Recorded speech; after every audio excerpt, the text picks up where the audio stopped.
Hello dear student, welcome to the SCBT YouTube channel. मी आशिष पळसकर आजच्या या व्हिडिओमध्ये आपल्या सर्वांचं स्वागत करतो.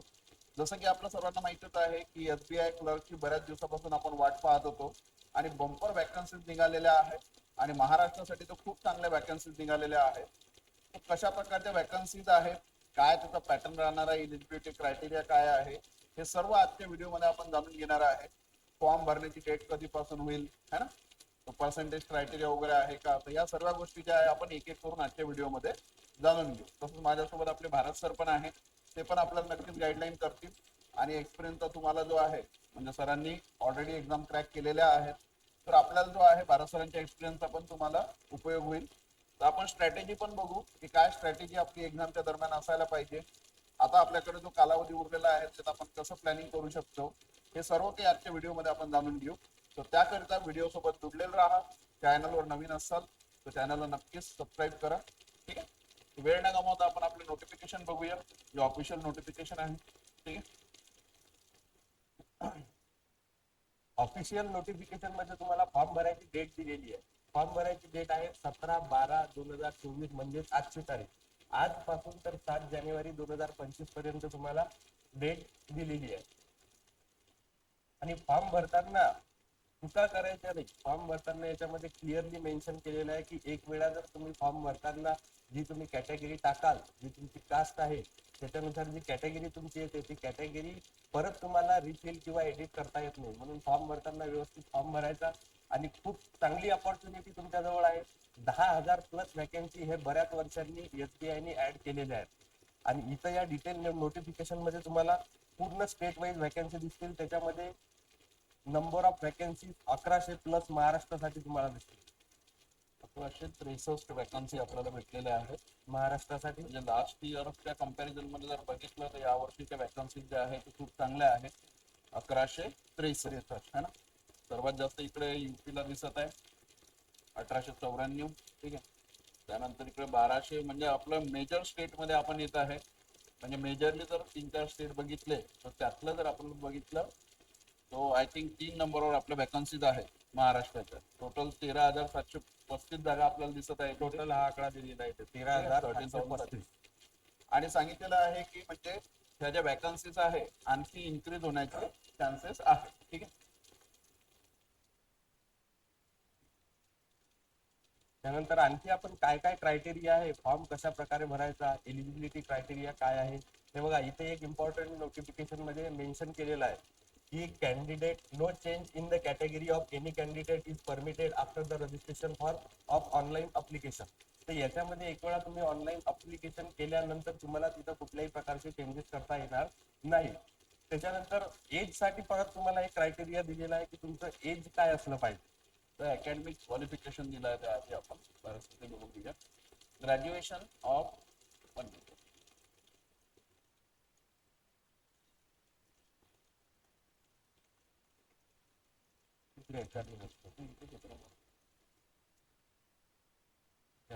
इसेन्शियल अकॅडमिक क्वालिफिकेशन याबद्दल आधी जाणून घ्या की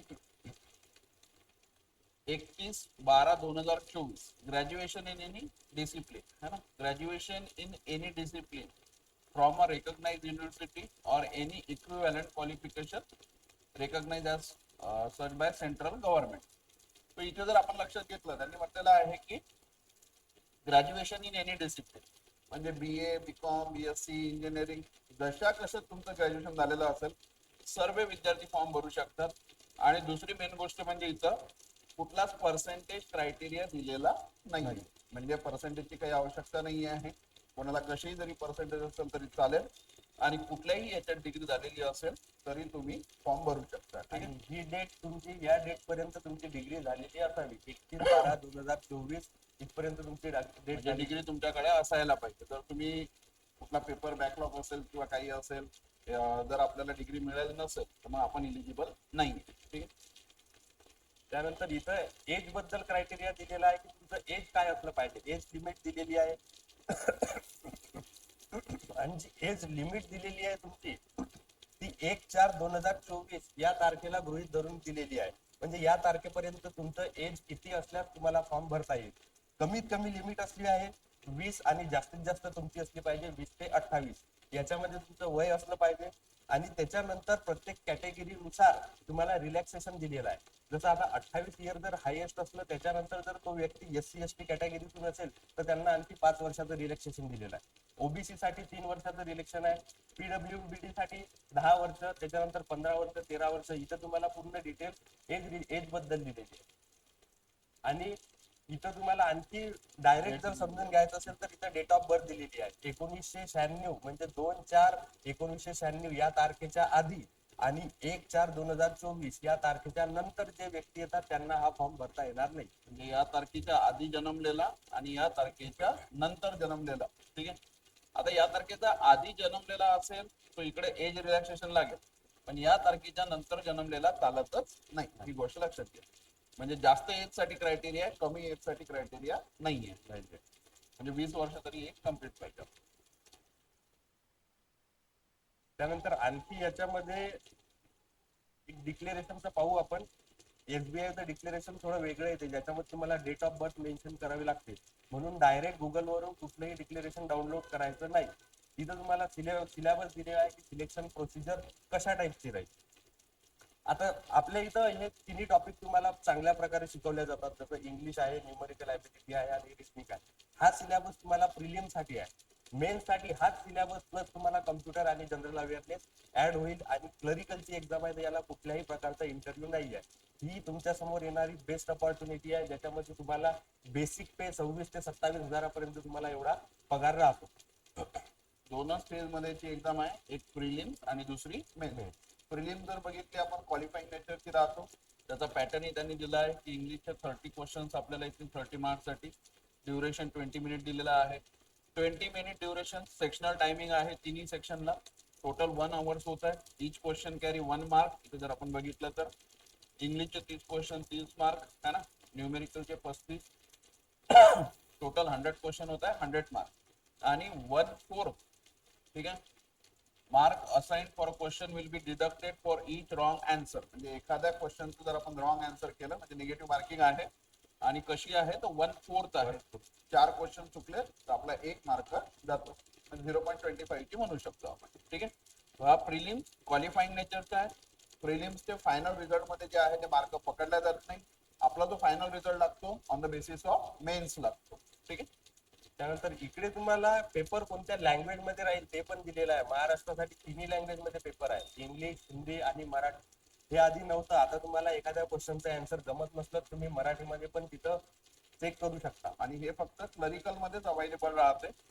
म्हणजे क्लर्कची एक्झाम अशी राहते की तुम्ही तुमच्या भाषेमध्ये सुद्धा देऊ शकता. रिजनल लँग्वेज आपली मराठी पण आपण एखाद्या क्वेश्चन साठी यूज करू शकतो जर आपल्याला एखादा क्वेश्चन नाही अंडरस्टँड होत आहे. ठीक आहे. त्यानंतर इथे दिलेला आहे तुमचा मेन्सचा सिलेबस.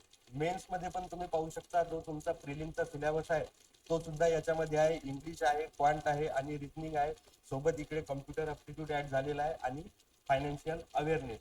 तर हा टोटल पूर्ण पेपर आहे 200 मार्कचा आणि क्वेश्चन आहेत याच्यामध्ये 190. 2 तास 40 मिनिटासाठी हा पेपर राहील. हा मेन्सचा पॅटर्न. त्याच्यामध्ये जर बघितलं लक्षात घ्या आपला मेन्सचा फोकस एरिया असला पाहिजे तो आहे जनरल अवेअरनेस. ठीक आहे. मेन्स मध्ये जे मार्क निघू शकतात, एक निघू शकतात आपले जनरल अवेअरनेस. सेकंड आहे इंग्लिश. क्वांट आणि रिजनिंग मध्ये मार्क काढणं थोडे कठीण जातात. कम्प्युटरच्या बाबतीत जर बघितलं तर आजकाल कम्प्युटरचे क्वेश्चन येणं म्हणजे RRB मध्ये असं कम्प्युटरचे क्वेश्चन विचारले जातात. पण जरी आपल्याला रिजनिंग इथं 50 क्वेश्चन आणि 60 मार्क्स दिसत असले तर इथे एक गोष्ट लक्षात घ्या कम्प्युटरचा पोर्शन कमी येतो. पण थोडाफार अभ्यास असला तर आपले 4-5 मार्क कव्हर होऊ शकतात या ठिकाणी. ठीक आहे. तो क्वेश्चन नंबर ऑफ क्वेश्चन ठीक आहे जर आपण बघितले तर 190 होत आहे आणि मार्क्स आहे 200. फक्त एकाच ठिकाणी असं आहे की 50 क्वेश्चन आहे आणि 60 मार्क आहे. म्हणजे एखाद्या क्वेश्चनला 1.5 मार्कही आपल्याला असू शकतो. ठीक आहे.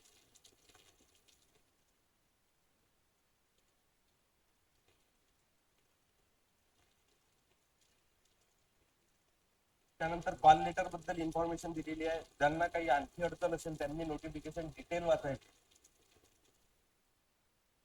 नंतर पेमेंट स्केल इथे दिलेला आहे. बेसिक पे किती राहील तर बेसिक पे 26,730 आणि किंवा प्लस त्याच्यापेक्षा हा तुम्हाला एवढा बेसिक पे राहील. म्हणजे आपला सर्व जर मिळून बघितलं आपण DA वगैरे जो राहतो तो मिळून आपले होता 46,000. आणखी याच्यामध्ये डिटेल असं सांगितलं आहे की मेट्रो सिटीज नुसार तुमचे जे भेटणारे अलाउन्सेस आहेत ते व्हॅरी होत आहेत. ठीक आहे. प्रत्येक सिटीनुसार व्हॅरी होणार आहे.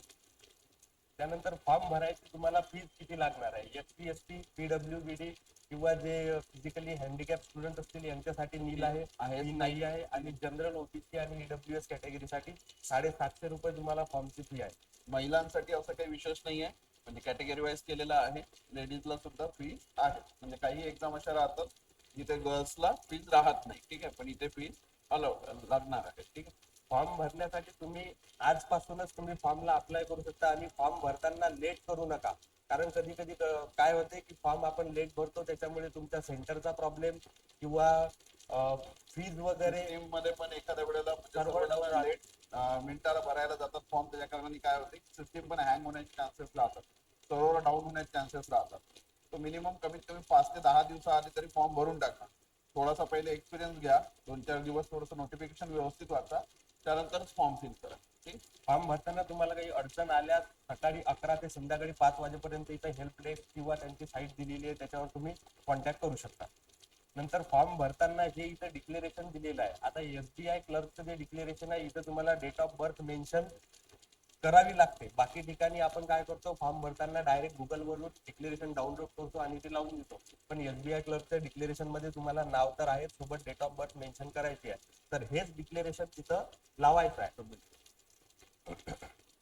फॉर्म भरताना.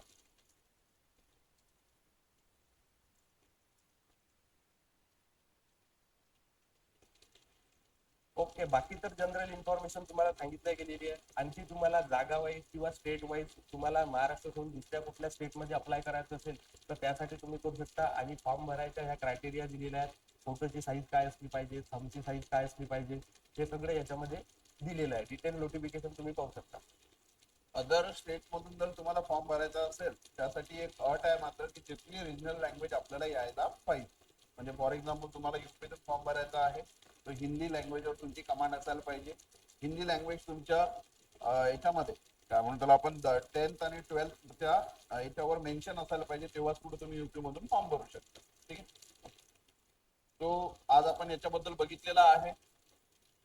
याच्याबद्दल जे आहे डिटेल कशी स्ट्रॅटेजी करायला पाहिजे हे आपण नेक्स्ट व्हिडिओमध्ये नक्कीच जाणून घेऊया. ठीक आहे. थँक्यू.